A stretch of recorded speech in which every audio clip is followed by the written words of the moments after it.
Hello, everybody. Welcome to Injurico. Joining me, as usual, the soccer dog from Canada and Mills. Unfortunately, our super Spanish guy Hugo is not here today. He'll be back next week. Looks like he's busy training people out there. So let's make people more fit, right? So Dr. Grewal, let's start with the big news today. Real Madrid won against Valencia 2-0, but looks like Benzema is hurt again. What's up with Benzema? What are we looking at out here? Yeah, I mean, we're gonna have to wait and see. I think we'll get some reports early in the morning. It sounds like he's gonna get some scans, but it's just so hard to know what's going on with this guy. Is it a fatigue thing, an injury? Like, is this one of these situations where we're not able to figure out the diagnosis? So we'll have to just see what's coming out in the next few days here. And everyone's concerned, everyone's holding their breath, and the game's better when he's playing.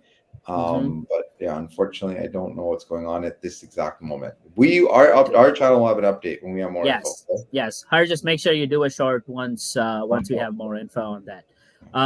And during that game, that was not the only topic of discussion.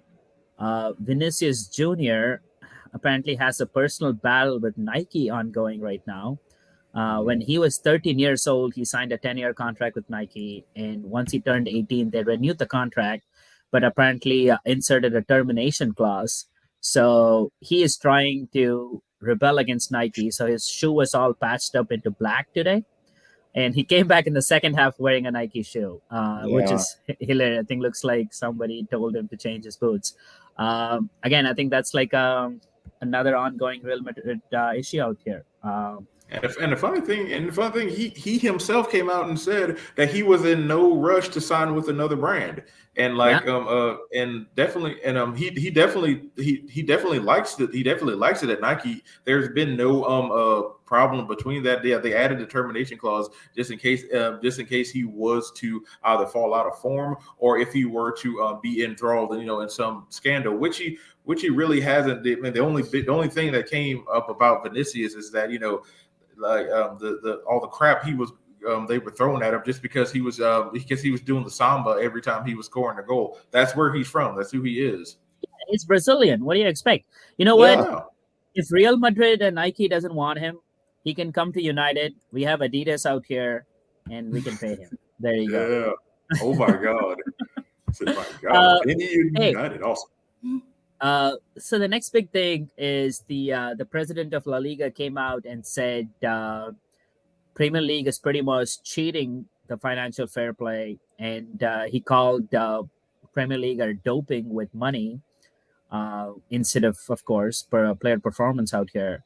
And I think he has a point out here. Looks like if all the best players are eventually going to go to the Premier League, that's going to be like the unstoppable league. Even Real Madrid and Barcelona are going to be fringe clubs if all the best players leave them to United. Um, I don't know. Harjas, what are your thoughts? I feel La Liga has a point out here. The president has a point. He does. But I mean, it's not just the Premier League, right? You can look at a club like PSG. It just happens to be that those owners have Mhm. invested in EPL because it's the league that generates the most money. So, I Yeah. mean, money's the culprit. I wouldn't just necessarily pick on one league.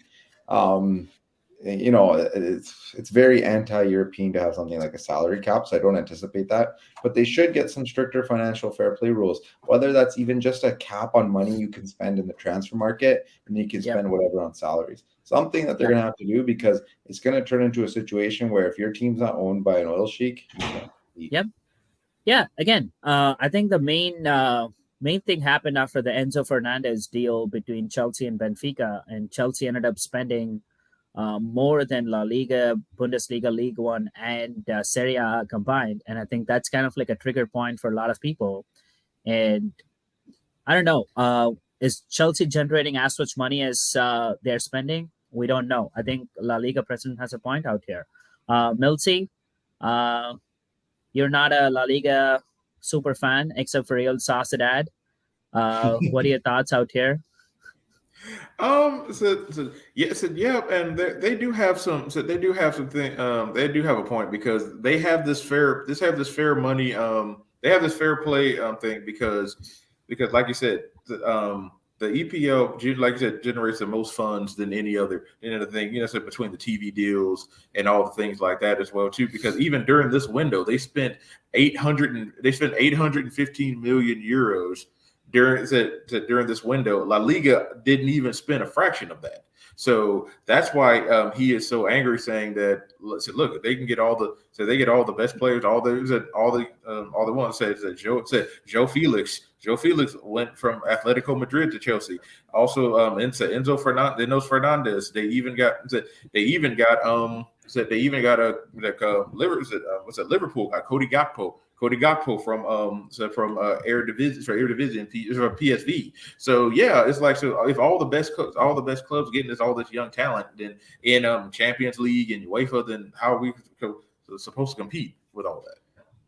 But I think all the Premier Leagues are following what Real Madrid started back in the early 2000s. They were like the Galactico club, right? Yeah. There you go. They ended up spending. They paid everyone: Zidane, Ronaldo, Beckham. They brought in all the best players, and now they just taught the techniques to Man City. Man City was the one to start all this drama, and now every team is following. Even United, Liverpool, Tottenham. Like every team has to follow it. If not, they're not going to get players. So, I think this is kind of like a self-inflicted wound by La Liga. I don't know. I think you can argue both sides, right? Let's see where it goes. But again, no matter what, I think we definitely need some kind of financial restrictions, regardless of which club we support. And we don't want Real Madrid or Barcelona to go on irrelevant, right? We don't want like 20 teams in Premier League, like really good, and other teams like not well. Like Champions League needs to be interesting. Like the last couple of years, like last 4 or 5 years, EPL has always been there. Like even like 2 teams are there in the final. So I think it's gonna be tricky. Sweet. Let's jump into some of the matchups this week, Milsey. Atletico Madrid play Getafe. What are the main injury updates looking out here? Atletico is they're pretty healthy. Just like they're still dealing with the main one is Stefan Savic. He's going to be back in mid-February with that muscular strain. Also, Marcos Llorente, he also has a muscular strain. He'll be out until mid-February as well. And Getafe has no injuries. They are fully fit. Okay. Nice. Dr. Grayval, who do you like in this game? Atletico, I think, comfortably. Okay, sweet. The next big game is Barcelona versus Sevilla. Milsey. And yeah, and potentially one of the biggest injuries in all of La Liga is Ousmane Dembele, the Frenchman, Mm-hmm. and also known as Kylian Mbappe's wingman on the right wing. He actually partially tore his rectus femoris muscle. Now that's one of the muscles in your thigh, and that's one of the main muscles there, and they help flex your knee at the bottom, flexes your knee, and also works with your hip to move your hip as well too. He's going to be out for at least, they said, about 1 to 2 months. So that's a really big injury. So they're going to have Barcelona going to have some problems trying to get him out, and for Sevilla. And Dr. Greenwald. We finally got him in. We finally got Sevilla in the show, Dr. Greenwald. So they're actually getting healthier. They were really injured, but they're getting better. Tecatito Corona still out with from tearing his ankle ligaments. Texero Marcelo hamstring. He's doubtful for that game. Alex Tellez is actually doubtful with a strain, and also Marco Dimitrovic. He has his muscular injury. He's out until mid-February. Okay, Dr. Grayval, so Dembele, what are the complications we're looking at, and what's an approximate time period for his comeback? I know it's tough. The good thing for Dembele is he's had a lot of muscular strains, but all his other ones have been hamstring injuries. So this isn't the same injury recurring like he had for a long period.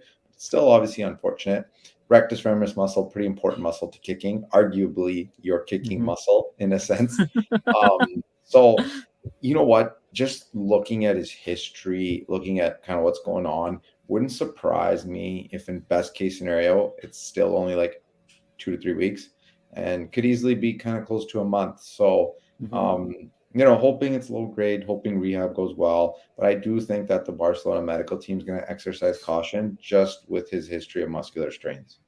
Yeah, and Yeah. they play in the Europa League, so I don't think they need I to don't rush think they it. care about the Europa Yeah, League and matchup. Yeah. and Lewandowski is in like insane form, literally scoring in his dream right now. So yeah, so I think that'll be fun. The next big game, of course, Milsey's Real Sociedad play Valladolid. Any updates for Sociedad, Mills? Oh, said, oh my God, said, oh my God, they're so banged up. But the main one is Artis Ula to Elostando. That's the latest one. He's going to be out till late February with a high ankle sprain. David Silva, he's going to be out till mid February with a muscular strain. Mohamed Al Cho, he's had some physical discomfort. It's because he tore one of his hamstring muscles. He's going to be out till mid February. Andoni Gosabel, he sprained his ankle. Mikel Moreno, he has a muscular strain, and everybody pretty much is going to be out until mid-February or is doubtful for this game. So that's really bad. And Valladolid actually they're pretty healthy. So they're pretty healthy. They only have like what Roque Quevedo. He has a red card. He's going to be out because of that. Kennedy has a muscular tendon. He has a tendonitis, so he's going to be out till early March actually. And Sergio Escudero is doubtful with a muscular strain. Okay, sweet. I think Real Sociedad is going to win this game. I do too. Yeah, Dr. Reval, are you going to go the Yeah, really contrary banged out up here? team in really good form. Played well against Madrid on the weekend, so Okay. I think they'll keep going. Another 3 points. I think they're going to cement themselves into that number 3 position. I Yep. don't think I Atletico's think going to catch. Third on the table, I- baby. Third on the table. yes. I think that's awesome. Real Madrid coming off a win today. They play Mallorca this weekend. I think that's going to be a cakewalk. Outside of Benzema, I think most of them are recovering well, right, Dr. Keval? Any other injuries Yeah, we I need to keep an mean, eye on?